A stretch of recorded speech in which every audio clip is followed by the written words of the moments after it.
Welcome to the Potentia podcast. Today we have Dr. Joseph Wilson. He is the managing director for the American Institutes for Research. Joey, welcome to the podcast.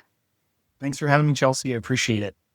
Amazing. Well, I'm so glad we got to connect. You're doing really amazing work and you're based out of San Francisco. Before we jump into the work that you're doing at AIR with the Century Project, various other things, can you tell us a little bit about your background, kind of what led you here? Sure. So I am an engineer by training. So I grew up in Florida, studied electrical engineering and physics, and then was a high school science teacher through Teach for America in the West Valley of Phoenix, and then moved out to the Bay Area for grad school. I did my PhD in bioengineering. And then since then, I've done most of my work within STEM and computer science education. And so in the last few years, I've really focused a lot on how is AI changing the work that we do for research? How is it changing how it's impacting schools, teachers, other stuff like that. And so it's been a fun journey. The way I got into all of this is I actually went to a public high school in Central Florida that had a science research program. And I did 3 years of computer science research at a university when I was in high school. And so for me, doing AI, and I was doing computer vision specifically, some field of AI all the way back then. And so it's been a nice journey to be able to kind of put this all together and to actually see AI from many decades ago to now it being, the hot thing that is all over the place. And before, we didn't necessarily say it was AI or use that term. I was using the term computer vision. And now AI is this catch-all term for pretty much anything, but I think most people use it to refer to generative AI. Yeah. My gosh, wow. So you've been on all sides of it. I mean, you see the impacts of it. You've been in the research side of it. I was actually just looking at a paper on computer vision. I'll send it your way. I'll see what you think about it because it's not my expertise. I would love to get your take on it. But yeah, that's wildly impressive. I guess the thing with what you're doing right now, could you introduce the AI Century project? From what it sounds like, it's something that's going to outlive us, or some of us, it's a pretty big project. Yes. Happy to mention it. So I work for, you mentioned AIR, American Institutes for Research. So we're an 80-year-old nonprofit research institute. I'm in San Francisco, but we're based in DC. And we do a lot of education, health, workforce. We're a behavioral and social science firm. So we try to understand the world through evidence. And the AI Century study is our attempt at trying to create meaning and understanding around all of the big changes that are happening because of artificial intelligence. I mean, you can't turn on the news, you can't go online, you can't look at any YouTube channel without hearing some mention of AI in some way. And it is exciting and it's exhausting. And there's so much hype about what it can do or what it may be doing to us. But we don't really have a great way to understand what those effects are. And so we were thinking, okay, we've been around for 80 years. We've actually done really long-term longitudinal studies. So in the 1960s, we launched Project Talent, which was the largest study of high school students at the time. Around 5% of all the US high school students were a part of it. And we've continued that study on now. And where we still have, it's become a study more on how is quality of life, how changes have happened much later on. And so for us, as we're trying to make sense of everything that's happening and how quickly what it seems like the world is changing with AI, we wanted to get a pulse check that is helping us understand what AI is doing to society in the United States. And so we kind of went back to our roots of doing really long-term longitudinal studies. And so that's what this study is. It's a study to basically help us understand how AI is changing the human condition. And we know it's going to be dynamic and kind of an interplay between the technology as it's developing, but also our reactions to it and everything else that's a part of it. So I can dig into more about thinking about structuring because we're launching the first cohort in the spring. And so we don't have any results at the moment, but we have some thoughts about the types of questions and things that we would kind of work towards. See, I can tell you were a teacher for sure because you can anticipate the question I'm gonna ask you. Yeah, so I mean, this is incredible work. I was just in DC December, January, and obviously there's lots of conversations about this. I was in San Francisco in January, and that's where all the tech is booming. But across the last 5, 6 years, I've actually talked a lot with educators, also people creating policy and guidelines for this. But that is one of the things I think we are lacking right now is kind of empirical analysis about it. There's a lot of talk about it. So clearly, is it Project Talon you just said from before? Yeah. Yeah. So you have the whole team has experience there, a whole wealth of knowledge over the past 80 years. I was wondering for this upcoming project, you don't have results yet, but how are you looking to structure it in terms of measurability and how are you thinking about whom you will interact with to collect that?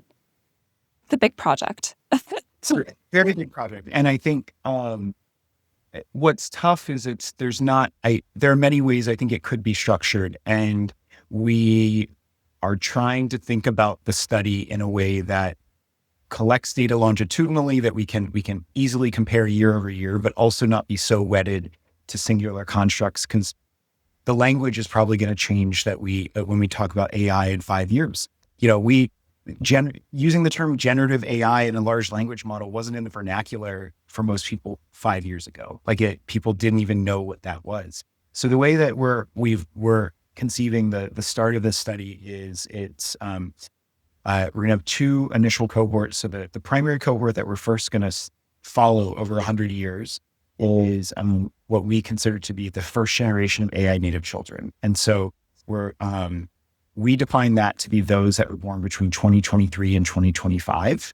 And we use that because 2023 was when ChatGPT became, a big thing in the common era. We could argue about when you count that or not, but we decided to say that's what we're starting that. So we're going to get a nationally representative sample of young children who were in that era, in the years that they were born for 2023 and 2025. And initially, we're not going to, be surveying those young children. So we'll be working with their parents. And then in order to get some more proximal results to what's going on, we're also going to have a comparison cohort of students who are about 10 years older, so born between 2013 and 2015, and basically be able to interact with them directly through surveys and understand their perspectives on what's happening and how they're interpreting,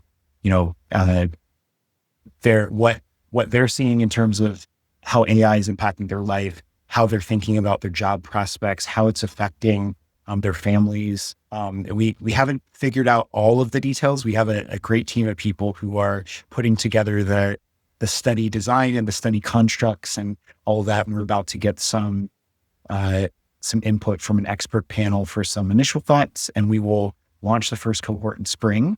And then we hope to start to roll out parts of the data and share this back with folks in 2027. So in the latter half of the year. So for a study of this size, it's very fast for doing that, but we want to do research differently because I think often for studies of this size, it's like 4 or 5 years before you hear anything. And we really want to start putting stuff out there regularly. We ultimately want to create a data set that people can access and researchers will be able to be able to study beyond the things that we can. And yeah, I'll stop there and see if you have any thoughts or No, questions on I it. mean, yeah, definitely very thoughtful in terms of the structure.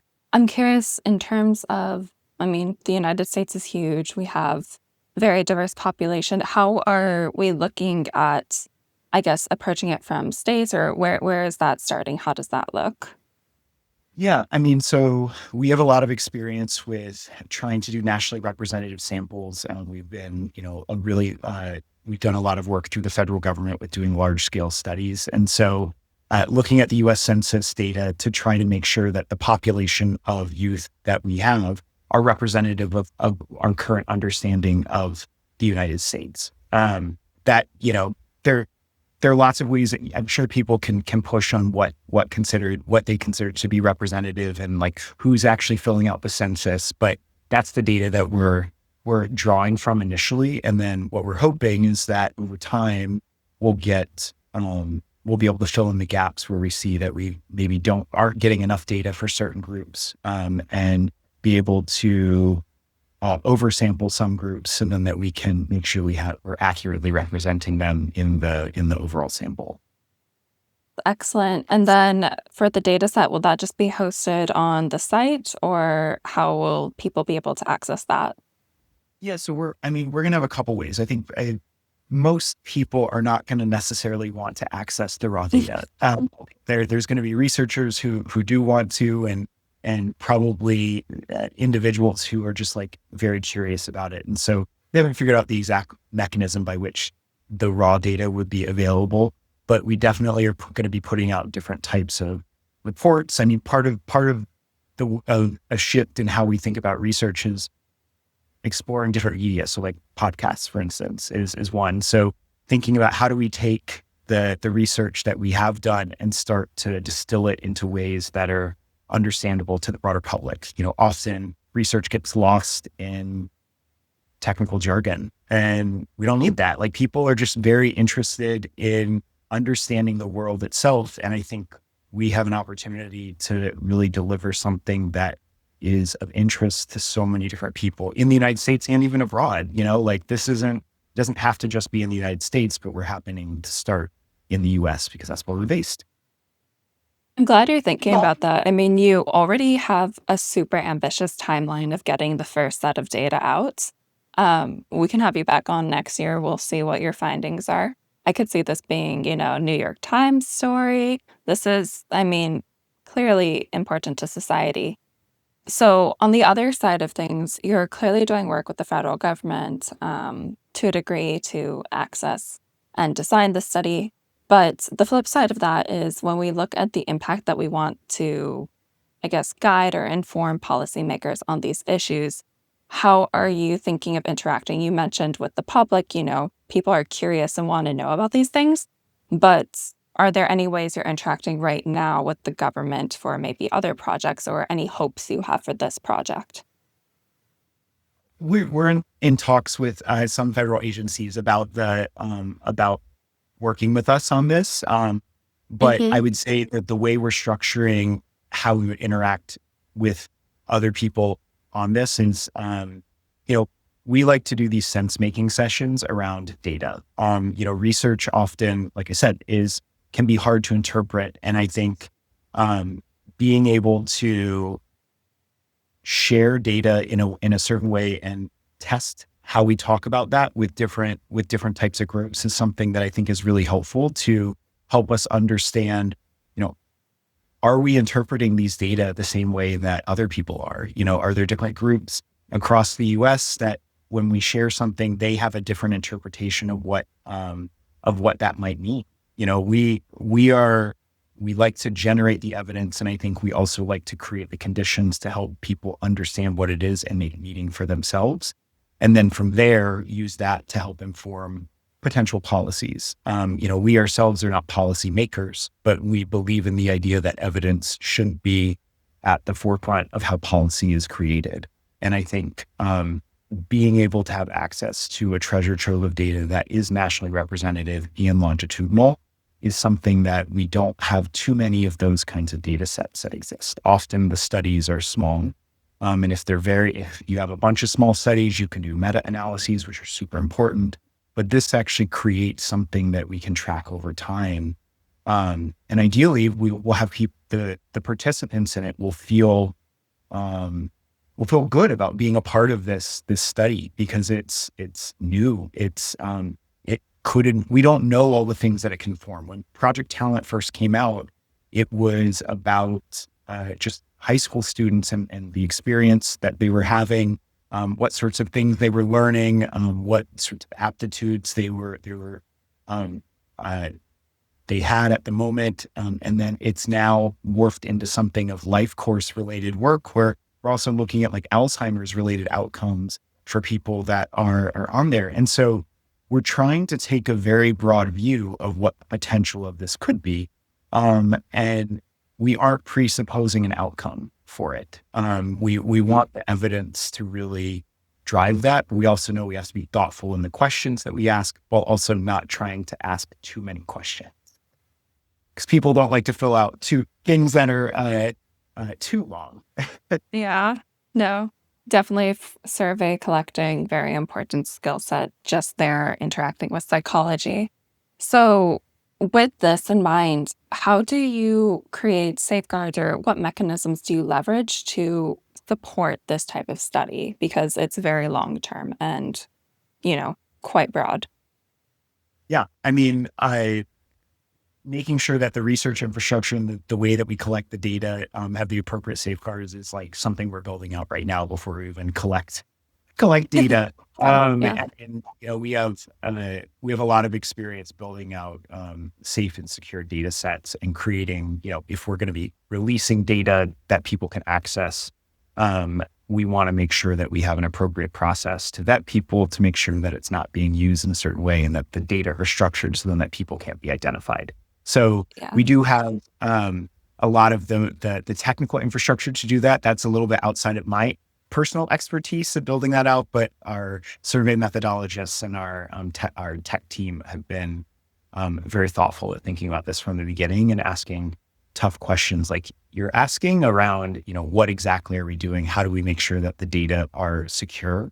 And that, for instance, if someone wants to like initially says they want to be a part of a study and they want to not be, how do we honor that in a way that we can very quickly remove them from the data set? And how can we make sure that, you know, we're following their hope for the data?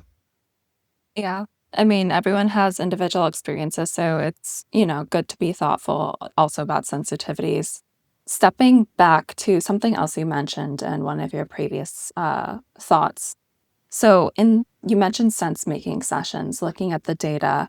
And again, I can tell that you guys are putting a lot of thought into this because we don't necessarily want to cherry pick or bend or contort data in a certain direction. Have you ever approached any maybe different opinions of data, or what does that look like during a sense making session? Maybe with, you know, Project Talent as an example, where we have competing opinions or different ways of looking at things. If you're able to Like, share. If you're able to share, yeah. I can't for Project Talent because I wasn't on that in particular, but Yeah. just from my own experience with data and other research that I've done, I think when we do sense making sessions, we try to make sure that the participants in those sessions have a variety of backgrounds and viewpoints, so then that we are trying to push the boundaries and pressure test what we're saying and how it's landing and how people are interpreting it. So, you know, the types of characteristics that we want to make sure we have well represented are, you know, geography, gender, race, ethnicity, socioeconomic status, you know, all access to devices and to internet. Like there's a lot of different characteristics that we want to make sure are incorporated in there. So we want to get the input from folks around all of those characteristics, and then that we do have a good sense of how the data are interpreted by different groups of people across the U.S. Do you have any theses going into this study? I mean, even if you're entering non-biased, do you have any personal kind of opinions on the direction AI is taking us potentially or society? I mean, I think I look at the news as very bifurcated. You know, it's like you have, I live in the epicenter of Yeah. AI control. I'm less than a mile away from OpenAI's headquarters, and Anthropic is just a subway ride away. And we have a lot of people here who they work in the industry. And I see those same people also have a lot of concerns about the use of AI and what that is. So I feel like I live in the bubble within the bubble within the bubble here in San Francisco. And I think, um, it, I think there is more of an understanding for most people that this, that AI, specifically generative AI, can do good, but there are all these, I wouldn't even call them unintended consequences, because I think that there has been a known understanding that there are going to be consequences. But I think it's been fascinating to see how much in the public discourse there is about um, the the potential negative repercussions of generative AI, data centers, environmental impact, the the headlines of jobs being lost because of AI and whether or not that's actually true or not. You have adults who are in the midst of being told they need to learn this new type of technology, and their children are hearing about this and are creating their own interpretation of the world. I think it was a couple months ago. I think it may have been a New York Times article about um, I think it's like one of the fastest growing student groups, like high school student groups in New York City. It's called the Luddite Club, or something like that. And basically they meet up, or at least this is my remembrance of this. So it may be a little bit off, but they meet up in like Central Park and they do things that are very analog. They crochet, they play chess, they interact with each other because they feel like they're glued to their devices and they want to do something that is building human connection. And so I think that there is that sense that's going on of people saying it, but then when you actually look around, you see so many people just glued to their phones as they interact with the world. So I'm curious. But your thoughts too. Yeah. I mean, I feel like I kind of have a similar perspective. It's sometimes I feel excited about things, and then other times, we enter this fatigue or maybe a fear of psychosis or what's the word? Just maybe abandonment of human spirit to a degree. I mean, there's those conversations that we can have over on XAI, or X Twitter, whatever, of farming people for attention, so forth, so on. So it's interesting also to see the reaction of the younger generation versus the people in the workforce right now in terms of adoption of this technology, resistance against it, diffusion, and then also, what that means for the hopes and dreams of people entering the workforce. And then when we go even further down, people entering into the world. My sister just had a baby, and I mean, that child is going to be entering a world. I don't know your exact year, but I mean, I remember, having the family computer. I remember floppy disks. It was very exciting. We had our landline, and, you just went out into the world not quite knowing what was going on, which to a degree I think was a gift. But at the same time, this next generation is entering, quote unquote, being AI native, and that can encompass a lot of different activities. So we'll see what it looks like. But I think we see both a pursuit of, at least in my opinion, what I'm seeing is kind of embracing anti-intellectualism to a degree through activities like this, kind of more return to the land. But at the same time, then we have these, games online of you can be a little villager and you can make tea or something. So you're still glued to your phone. So it kind of goes full circle. But I digress. With this in mind, so clearly behaviors are shifting. Do you think that from your personal opinion, there's anything people should be paying more attention to, whether on the developer side or on the implementation education side? Yeah, I mean, thinking critically and a healthy dose of skepticism about outputs that come out of any sort of generative AI in particular.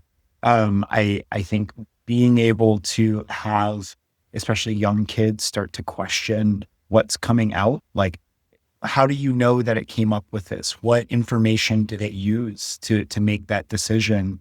And you don't have to get into the technical jargon. So I'm a PI for a principal investigator for another project funded by the National Science Foundation called AI by Oh, wow. 8.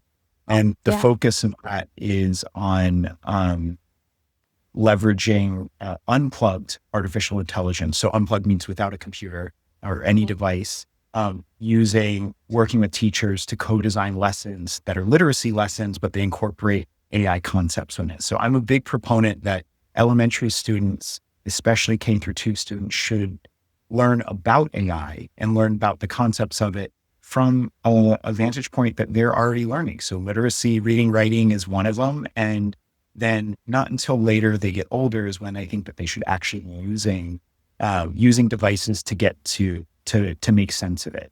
Because I think we have to really push this idea that what comes out of this may or may not be correct. And we also want to make sure that students understand and young people understand, and even adults understand that AI is not human. It is not a human. It is not a person.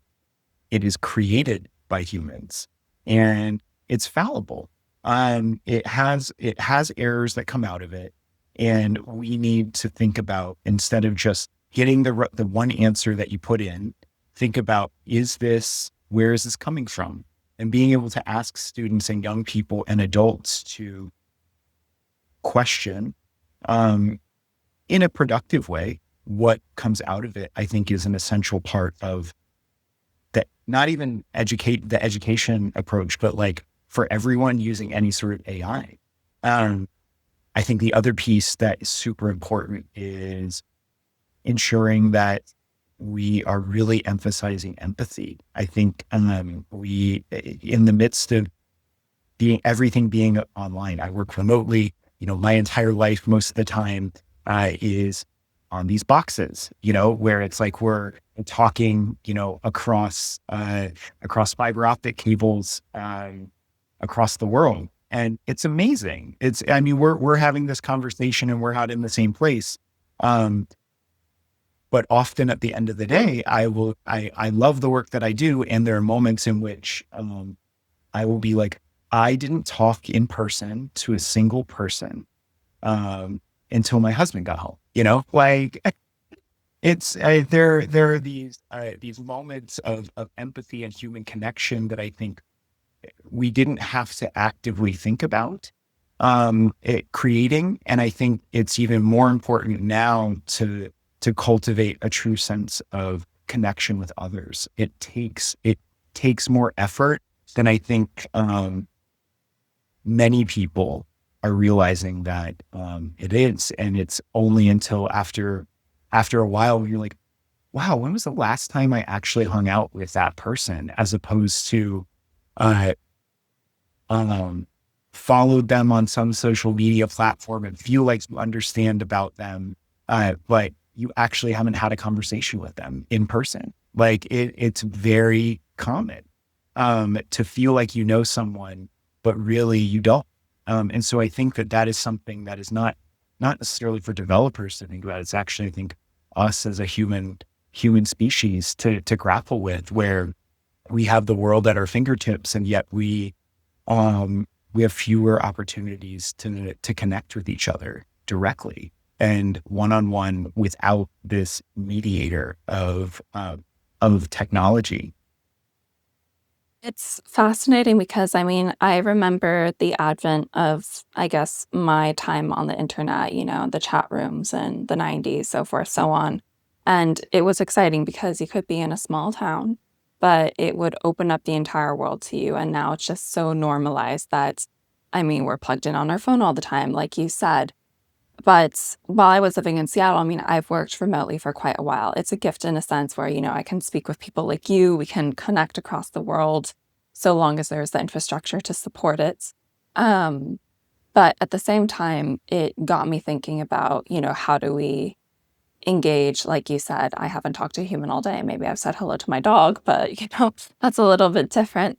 Um, we go out and then we find these places to connect with people. And then in society, this is a different conversation, but where is the existence for third spaces? You talked about Central Park, teenagers meeting up there. Do we have spaces for this?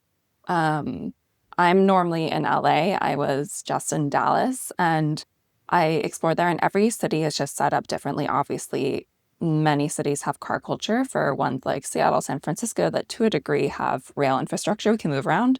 But, these are larger questions. And then I think the other facet, which I would actually love your opinion on, is um, I find that a lot of technology companies, both large and small, are in this pursuit of the idea of embracing culture, or we see the rise of the narrative engineer and this new media attention to that. TBPN just got acquired by OpenAI. We see them wanting to connect to their audiences because we see brands also doing this where they want to build a community, but then what is actually a community versus the performance of a community? So, like you said, I mean, I can know you online, and I love when people go out of their way to, invite me for coffee or we grab a drink or something, because then you can, have that human interaction. But I guess for you, I mean, you've worked online. How do you think you can have community in that way? Like, how do you foster that with digital, I guess, life? Yeah. I It's a big think question. Hope you solve it's it. a, I don't think that there is one answer, and I think it's a work in progress. I think for like the people that I work with, for instance, it ebbs and flows about the extent to which we can actually connect as real people, as opposed to Yeah. meeting just for like a project or something. And so, wherever possible, I do try to make space to like just check in with people, like, how are you? No, really, how are you? Like, how are you doing? Not the canned answer, like what's going on in your Mm. life. And that's sort of one way that I try to meet with some of the people that I work with remotely.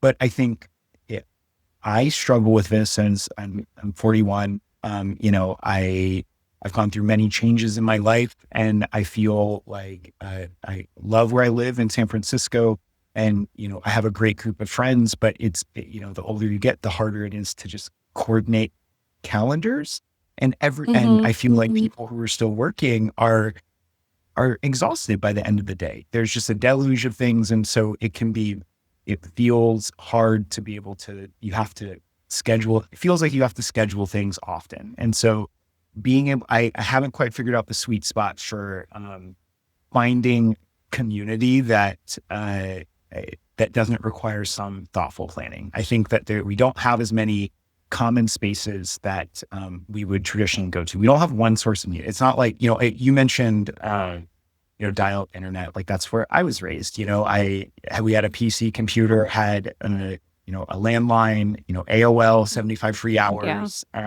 That's where I got my start, was actually with America Online and chat rooms and being a chat host when I was in middle school, and loved it. And I connected with so many people at the time, but I didn't have a cell phone. It wasn't a thing at the time. And I still had this whole, in-person experience, as a middle and high schooler, where my life, I did have this digital life, but it was a much smaller percentage than I think exists right now, where people's entire lives, people jokingly refer to themselves as chronically online, maybe not so jokingly. Yeah. And I think that there's a bit of truth in calling it chronic, because it's like there's a recognition on some level that we as humans were not meant to just stare at these tiny little things. Like, my Apple Watch has to remind me to stand up, because otherwise I'll be on conference call, like Yeah. like the most basic human thing of standing up and interacting physically in this world that, in other eras of humanity, it'd never be a thing.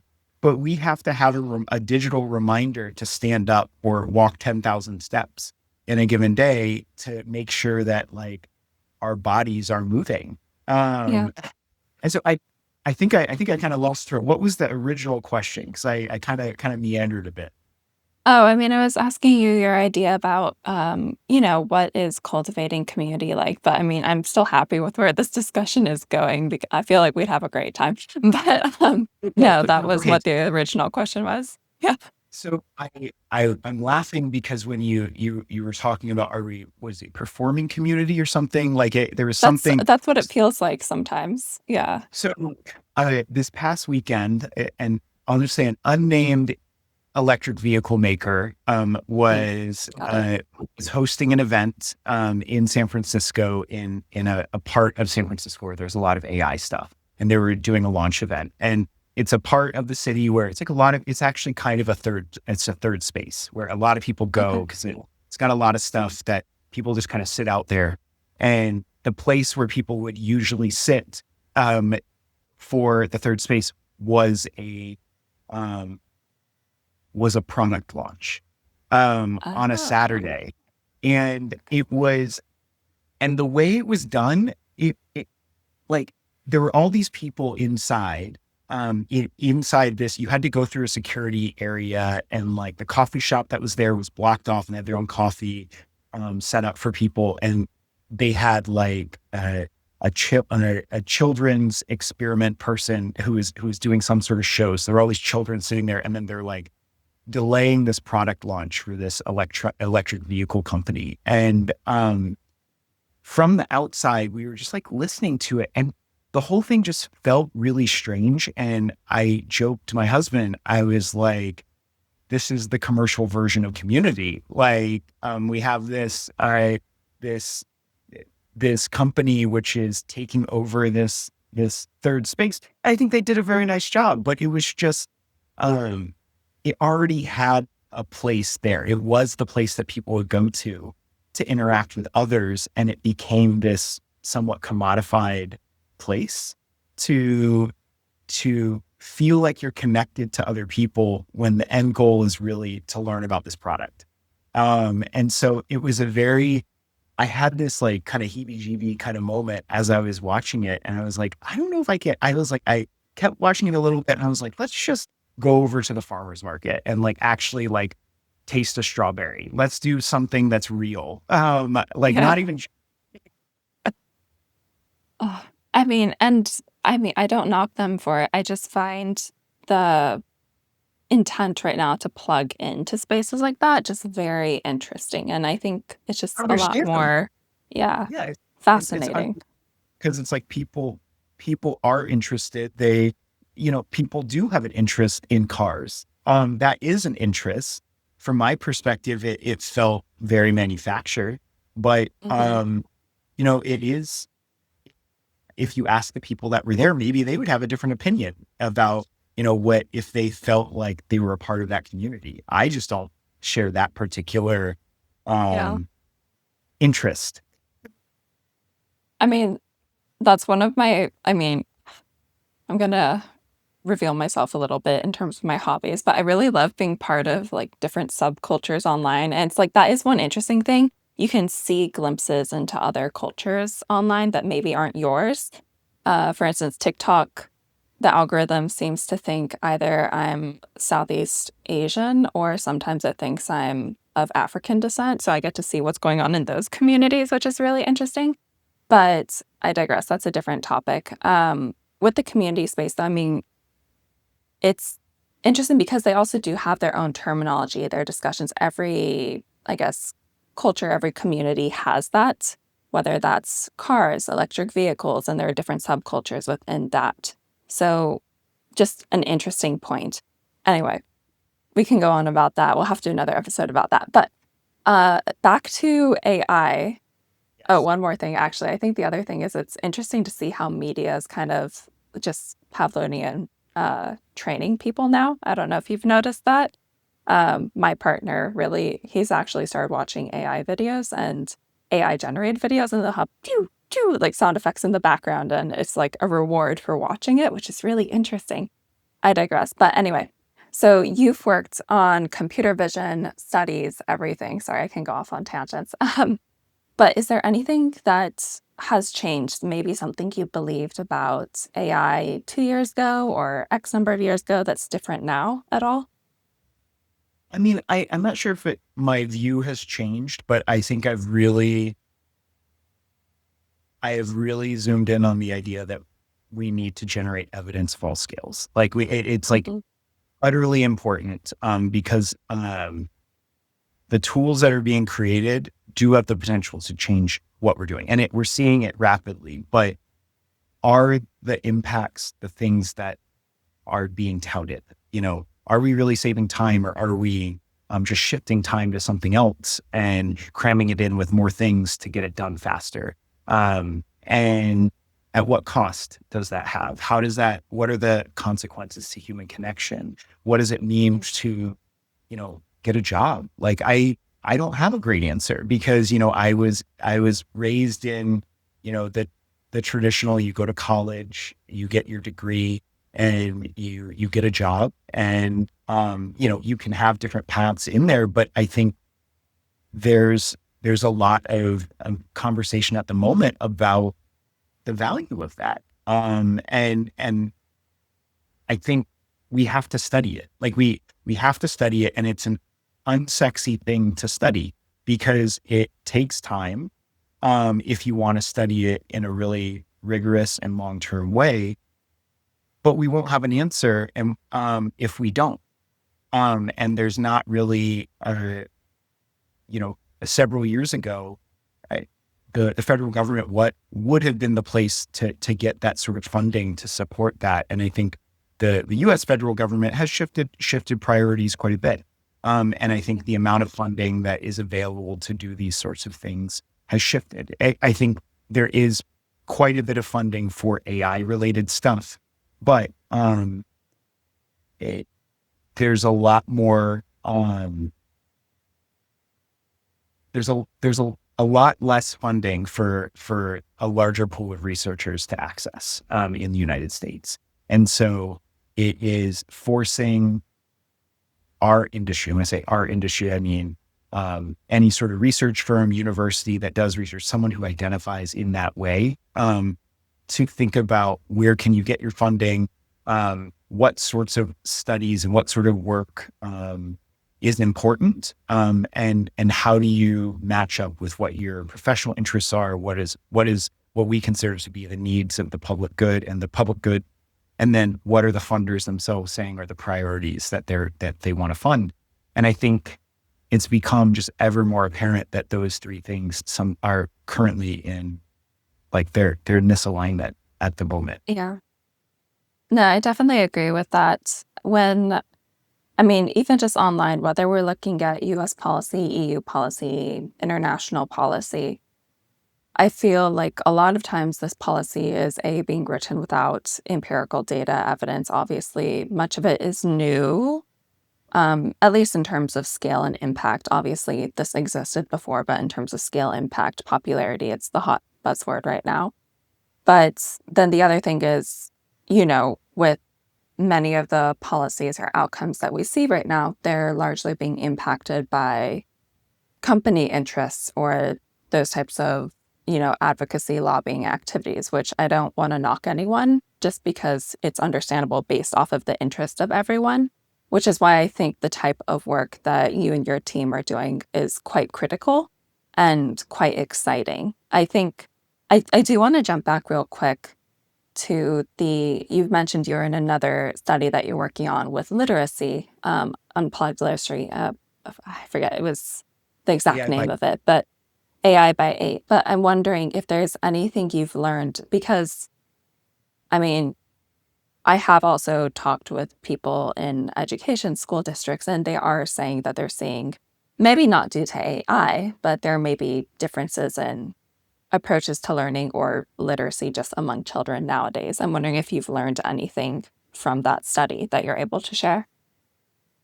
Yeah. For that one in particular, we come from, my background is in engineering and AI, and I was a high school teacher. And so the Yeah. collaborators that we work with at NC State, they work very closely with teachers in North Carolina. So the study is specifically within the state of North Carolina, where we work with rural teachers. And a lot of research that is done is on teachers as opposed to with teachers. And this is a style of research called a research practice partnership. And so what we've done is intentionally create a partnership with a core set of elementary teachers to help us refine the research questions that we're creating, and then also co-design the lessons that we'd like to put forth. So the idea of literacy came about, like leveraging literacy, is it's something that every K through 2 teacher is already doing. It is a fundamental part of elementary school. It's a tested subject. That's an added benefit, at least in terms of incentive, because every single school has an incentive to make sure that students know how to read or how to talk. And so if we can, and teachers are already asked to do so many different things throughout the day, if we can figure out a way to incorporate concepts of AI into something they're already doing and give the teachers a confidence that they can do this, then that is kind of a win-win for everyone. So in this case, like the idea, we work with teachers, and kindergarten teachers really wanted to make sure that when they're talking about AI concepts, they are incorporating movement. Kindergartners need to move around. And we're not trying to have kindergartners become AI programmers. Like we're not doing that. Like we're just trying to make sure that students are starting to develop some concept of what this is. And then by the time they get a little bit older, they've already been thinking about critically what these tools potentially could do. It's been sort of talked about. They have some semblance of what AI might be doing, and that it's not human. And I think the actual act of collaborating with teachers and co-designing it with them has been the most important part of this, because the teachers are the ones that surface a lot of constraints. They'll say stuff, they're like, hey, I don't have the content knowledge, and they want to make sure that what they're presenting is accurate. And so the way that we structured it is we give them a very cursory overview of these 5 concepts within AI that came out of this big other National Science Foundation funded project called AI for K-12, where they have these 5 concepts, 5 big ideas. And we use that as a starting point to teach them about this. And then what they do is they interpret it. So it's like, we'll have a discussion about it. And then we immediately start to brainstorm, where could you see this fitting into your existing instruction? And when we say a lesson, it could be anything from a 5-minute little piece that's embedded within something, or it could be a 20-minute sort of thing for second graders. But having these teachers involved with it is really helpful, because, we want, as researchers, we tend to want to have like one answer for what it is. And I think what we're finding is there's not a singular answer, but the way we're designing it is through the co-design with teachers. And I think that is something that we're learning a ton. There's another project that I had from with the National Science Foundation called the Wind River Computer Science Collaborative. It's been going on for finishing up 6-7 years, and it is thinking about how do you bring computer science and AI into schools on the Wind River Reservation. And so when we worked with elementary teachers and the school districts that are on there, it's a research practice partnership. We had to ask the question of, what are your interests? What are the things that are priorities for you? And the thing that was of the utmost priority for those teachers was language revitalization. They're trying to make sure that their students understand Shoshone language or Arapaho language. And so basically we connected computational thinking and storytelling with Shoshone language and Arapaho language, with the co-design support of teachers that are there. And so we have kind of a similar through line, which is where AI by 8, part of it came from, was, we have this set of teachers that learn about computer science, and AI is a subfield of computer science. And we start to see where can it fit into something that they're already doing. And I think we're seeing that if we can meet teachers where they're at and not ask them to do more, as opposed to embed it into something they're already doing, I think it's not just, I think that is a solution, one of many solutions that could be incorporating new ideas into education. I think that's a great perspective, just because, I mean, AI presents a lot of possibilities, whatever facet we're looking at in, but we also don't all need to be the same. I mean, this is something where it's very easy to get overwhelmed with what's going on. But another way to think about it, like you said, is, how can you leverage it for something you're already doing? Because in that way, I mean, it depends on the goal. Do you want to be, building something with it? Do you want to be saving time? But I mean, that just sounds like a fascinating project. I was actually on the Navajo Reserve for a little bit doing some volunteer work, and it's just, I mean, that it was just a bit desolate when I was there, and there are socioeconomic issues and then other underserved issues there. So I think that's just an incredible application of the technology in terms of language. As a language buff myself, I think that's incredible. So And well that done. the communities themselves, we actually initially thought it was the way we described it in our proposal to NSF was it was social studies integrated with computer science, or computer science integrated with social studies. And I think we weren't getting teachers to really sign up for it. And then we realized that this idea of what computer science was, many teachers didn't quite understand what it was. And they were just like, why would I do that? And then when we started talking about you can use this tool to do storytelling and teach your students about language and shifted just even the way we talked about it. All of a sudden we had more teachers who were just like, oh, I see how this is important. And these Yeah. teachers they had so many assets that they were bringing. Like there are so many assets that as we were doing the research, you know, as outsiders to the community, we weren't privy to, they were like, hey, we're doing this thing. But we're not going to share it with you. But we just want to let you know that this was helpful that we had this conversation because some of the stories that they share with their students are not meant for outsiders.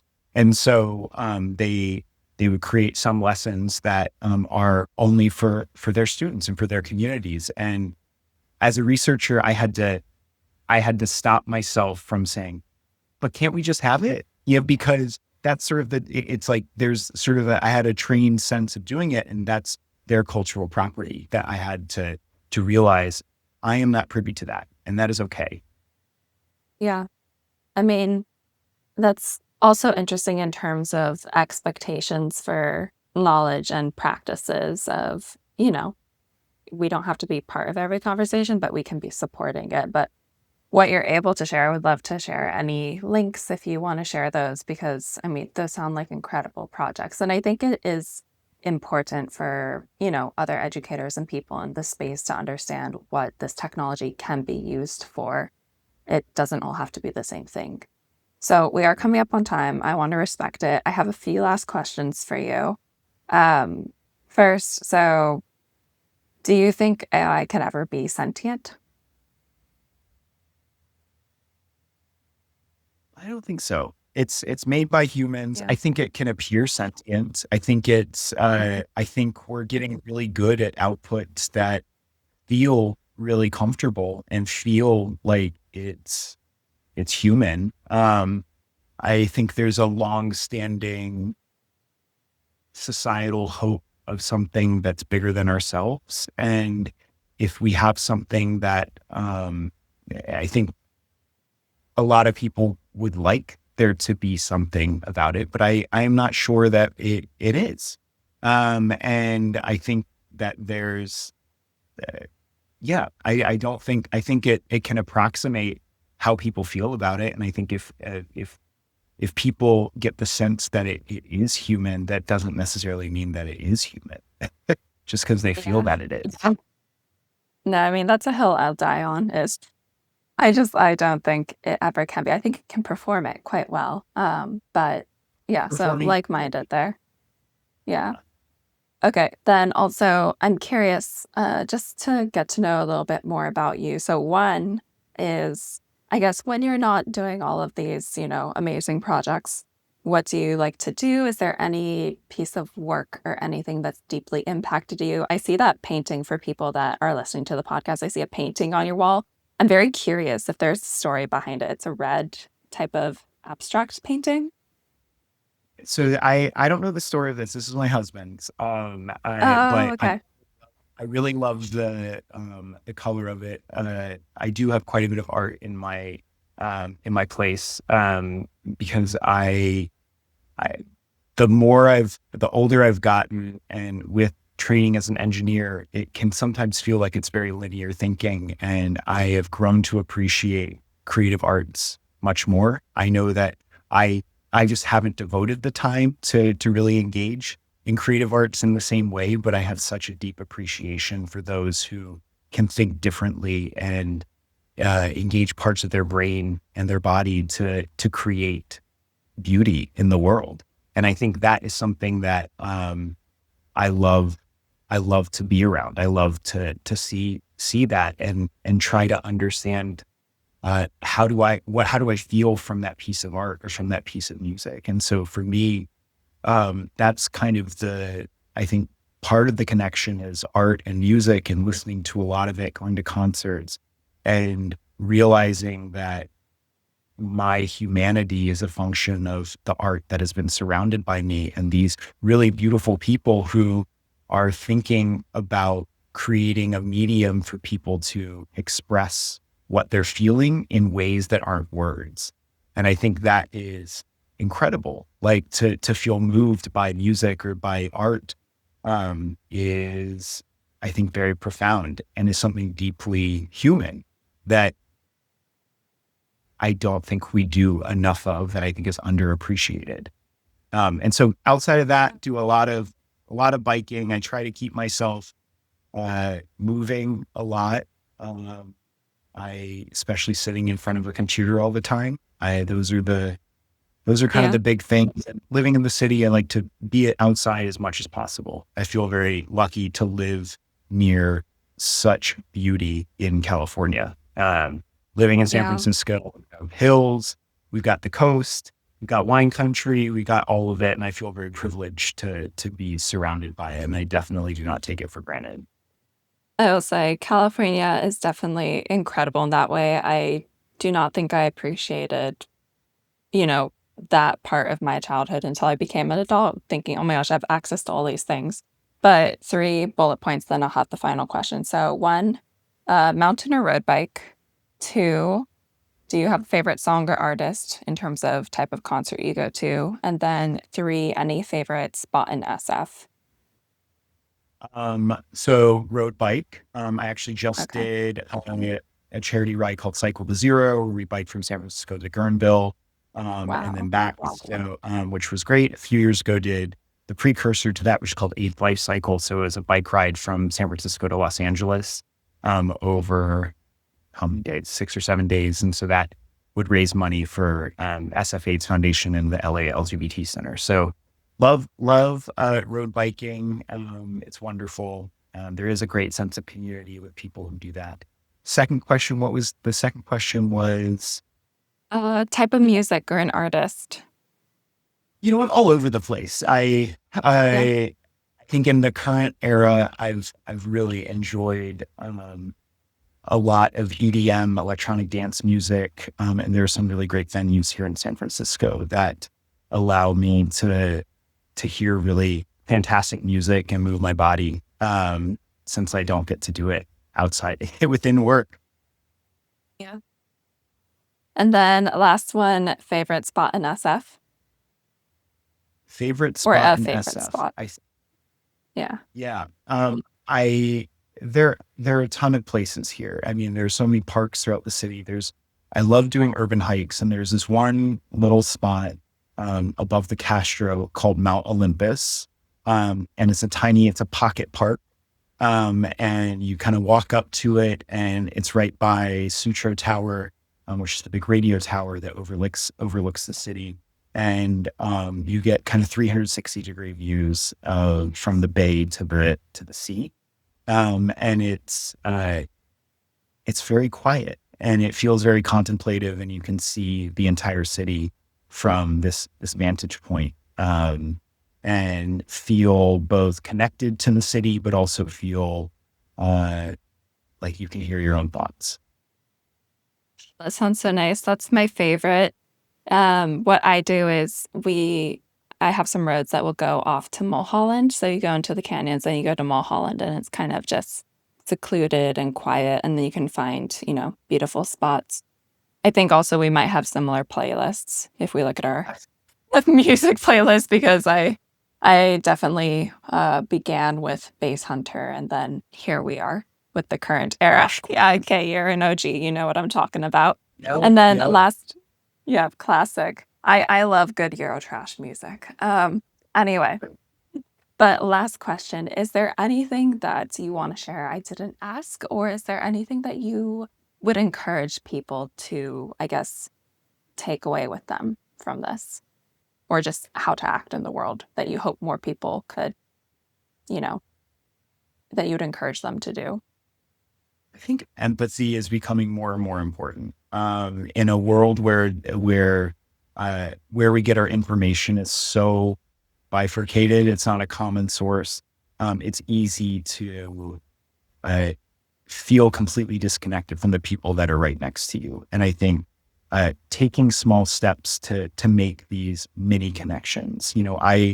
I go to a coffee. We talk about third spaces. I go to a coffee shop across the street from my building, and it's wonderful. I talk to all the people that work there, and what's surprising is it's always busy. And the people that work there have mentioned to me that I'm one of the few people who actually talks to them. Like I know about their Oh, lives. I know what's going yeah. on, like I know about their families. I know the trips that they're taking. And I think those are the kinds of things that help to build community, even if I wouldn't necessarily call them friends, but I think it I feel connected to the community, the physical community that's around me. And so I think having that empathy and just taking a small chance at saying hello, taking your earbuds out and just saying hi, that's all you have to do. In my opinion, I don't think you don't have to strike up a conversation with everyone, but if you are going someplace often,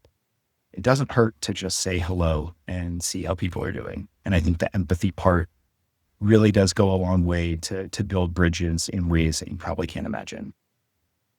I 100% agree with that. I think people will be pleasantly surprised if they just take small steps like that. It really is so, in terms of, you mentioned this earlier, but kind of having a larger meaning, it's a very small way to cultivate that. Anyway, thank you so much for, coming onto the podcast. You have an open invite if you ever want to come back. And we'll have to make sure to check in and see how the studies are going, in a year or so. But absolute pleasure having you. Thank you so much for your time, Joey. Thank you, Chelsea. Appreciate it. Talk to you soon. Okay, talk to you soon. Have a great day.